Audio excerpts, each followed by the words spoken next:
Sahih Bukhari 6.60, narrated by Ibn az-Zubair. I said to Uthman, this verse, which is in Surah Al-Baqarah, those of you who die and leave wives behind, without turning them out, has been abrogated by another verse. Why then do you write it in the Quran? Uthman said, leave it where it is, O son of my brother, for I will not shift anything of it, i.e. the Quran, from its original position. Here we see that Ibn Zubair and Uthman disagreed over whether or not a particular verse should be included in the Quran. Ibn Zubair believed that the verse had been abrogated and therefore should be removed from the Quran, while Uthman was insistent that the verse should remain. Uthman had his way, and so this verse is in the Quran today. Again, in the next hadith, we see how Uthman had control over the final state of the text of the Quran. Sahih al-Bukhari 8.817, narrated by Umar ibn al-Khattab. Allah sent Muhammad with the truth and revealed the holy book to him. And among what Allah revealed was the verse of the rajm, the stoning of married person, male and female, who commits illegal sexual intercourse. And we did recite this verse and understood and memorized it. Allah's apostle did carry out the punishment of stoning, and so did we after him. I am afraid that after a long time has passed, somebody will say, by Allah, we do not find the verse of the rajm in Allah's book, and thus they will go astray by leaving an obligation which Allah has revealed. It is obvious that Umar was convinced that stoning an adulterer was part of the Quran and should not be removed. The modern Quran, however, does not contain these verses. So where have they gone? These verses must have been removed by those who were in charge of the text of the Quran. What is clear is that Umar remembered these verses and did not think that they should be edited out, while others obviously did. And so today they are not in the modern Quran. Here we see how the problem of having different versions of the Quran was fixed. It was fixed by Uthman, standardizing one version of the Quran and ordering that all others be burnt. Thus, even the 7 variations that Muhammad allowed were removed, and so were the other collections made by the other companions.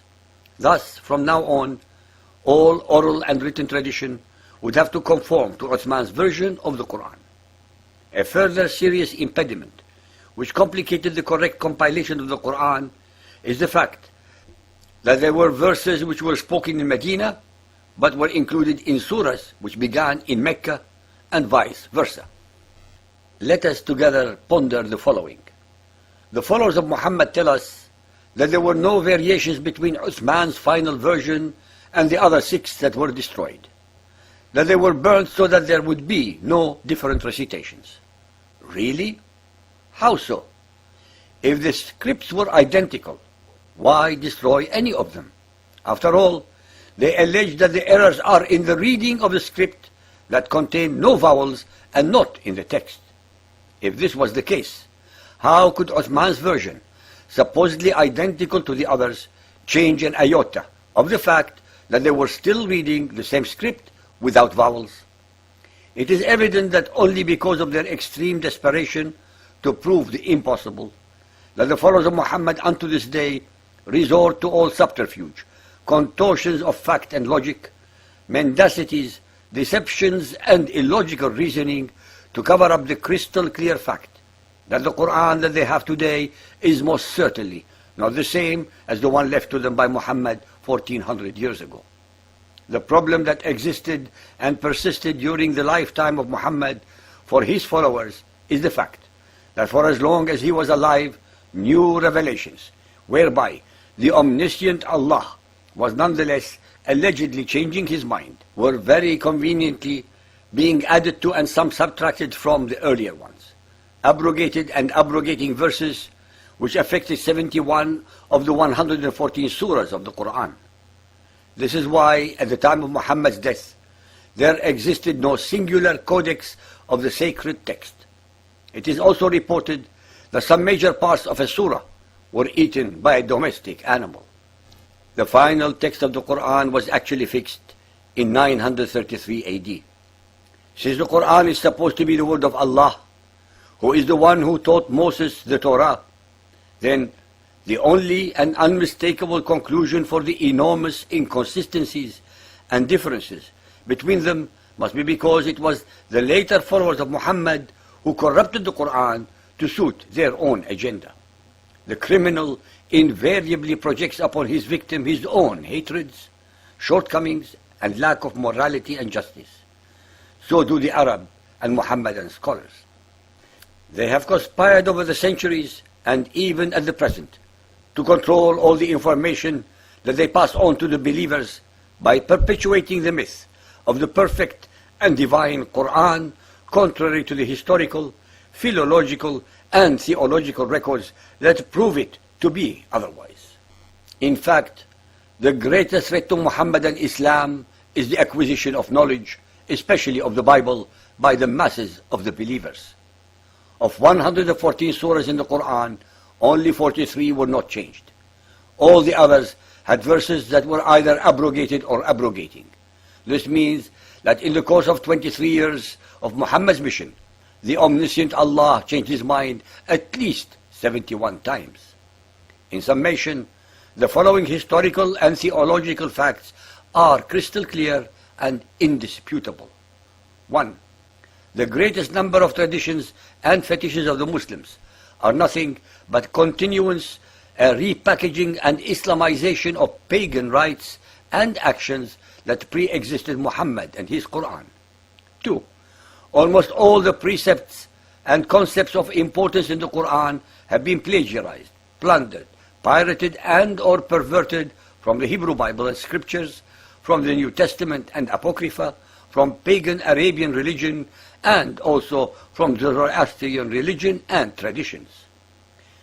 Abdul Fath Muhammad Shahristani, 1086 AD, in his valuable book on sects and religions, Al-Milal wal-Nihal, asserts that many of the rights and duties of Islam are continuations and practices which the pagan Arabs had adopted from the Jews.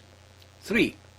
Even if Muhammad were illiterate, not able to read or write, does not negate his ability to compose and recite prose and or poetry. Most of the poets of Arabia were illiterate, but masters of the spoken language. The oral poetic tradition of the Arabs was their greatest legacy, since they left almost nothing in the form of writing, thus proving beyond a shadow of a doubt that poetry and prose in Arabia was completely independent from literacy. 4.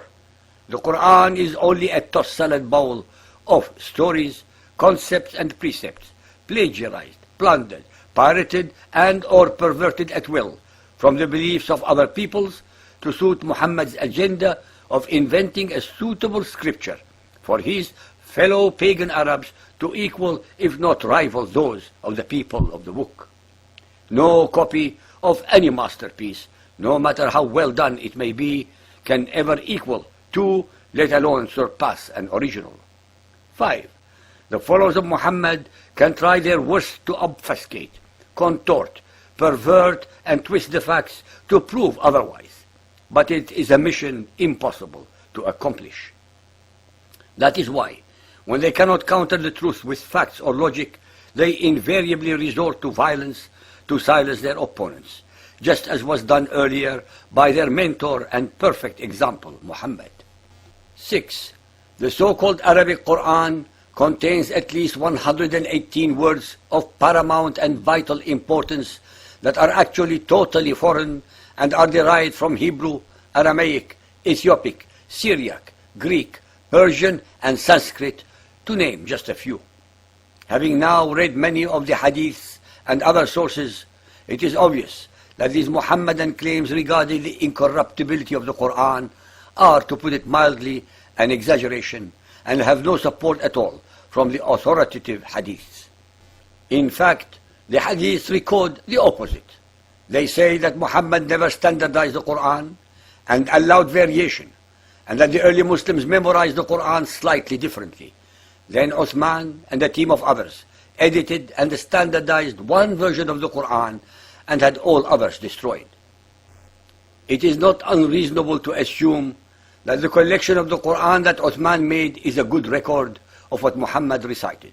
However, it was not the only good collection that was made, nor was it a collection made by Muhammad. In conclusion, the followers of Muhammad, contrary to all proofs and logic, reject and deny the universal records of history, the Bible, and their own hadith, but assert and believe that only the Quran is true.